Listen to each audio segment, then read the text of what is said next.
I would make coffee that was delivered through a whole bean subscription service. Then I would maybe put something on Netflix or Apple TV. Then I would take a walk and listen to an audiobook. This is the typical first 4 or 5 hours of a weekend morning for Chris Lewis, brought to you by just a fraction of the subscriptions he pays for.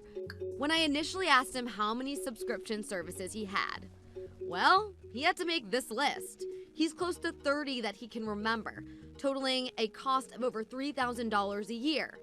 And he's not unlike most of us that rely on the convenience when it comes to endless subscriptions.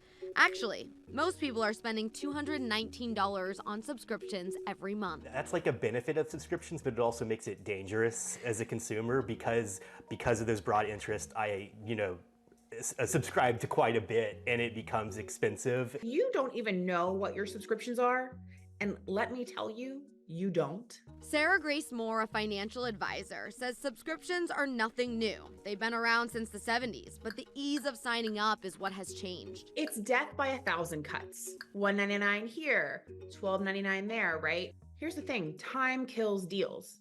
If you've ever been in sales, time kills deals.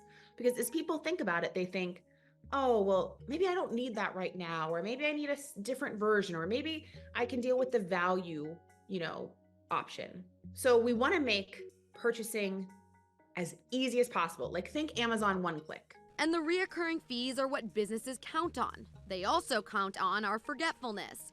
Economists say companies boost their revenues by 200% just because we forget to cancel. Is there a reason why it's so easy to sign up for these subscriptions, but just a tad harder to unsubscribe? Oh, absolutely.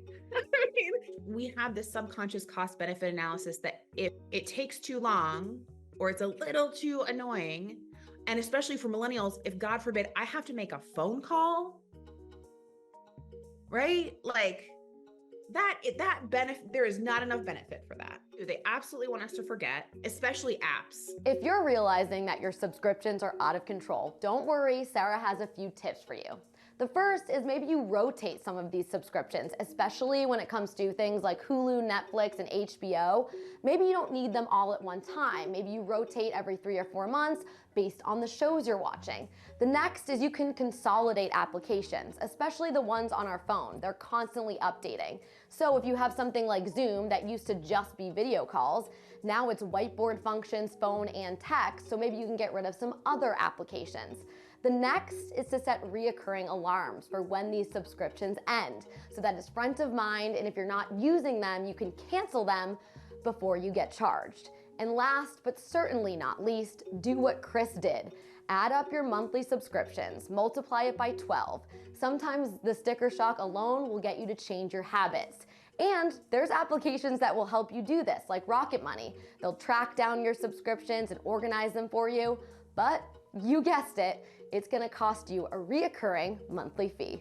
I usually do the free ones and then do the legwork myself. It does stress my budget a little bit when I look at how many things I've subscribed to for the period of time that I've subscribed to them for. I think it's always going back to, is this valuable to me? Is it honoring the way I want to live my life? Your money is the most powerful tool you have to show the world and yourself who you are.